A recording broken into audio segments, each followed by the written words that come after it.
A shrinking population, an eroding tax base, and a government that doesn't seem to be doing anything about it. Jonathan Dean says that's what encouraged him to start the Atlantica Party last year. And the way the government has been running for the last, I'd even go back as far as say, 40 years is not sustainable and it's not the solution. And Nova Scotia is in for a very, very grim future if something doesn't change. Jonathan Dean believes the Atlantica Party is the change Nova Scotians are looking for. He says the party began as a grassroots small L libertarian reform movement that pushed for items like electoral reform, citizens' initiatives, and fixed election dates. These are all things that in our minds are pretty nonpartisan. These are pro-freedom, pro-democracy changes that we think Nova Scotia really needs.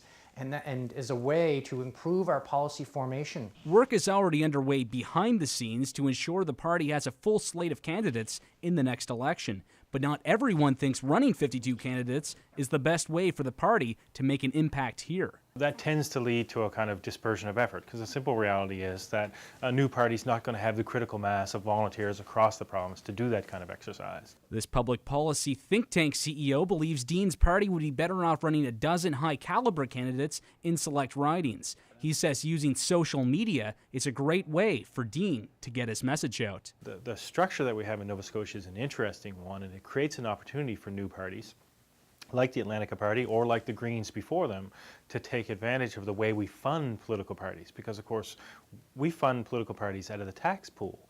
So if you can get a percentage of votes, then it becomes resources, resources become people, people become more votes the next time. And for now, more votes the next time is all Jonathan Dean is looking for. Eventually we will become a viable option, and I think at that point, when a lot of people start realizing that we are a viable option, I think there's going to be a big change here in Nova Scotia. Until that time, the Atlantica Party is going to have to keep working hard to spread its message before it can make any kind of impact on our political landscape. For Waterfront TV, I'm Gareth McDonald in Dartmouth.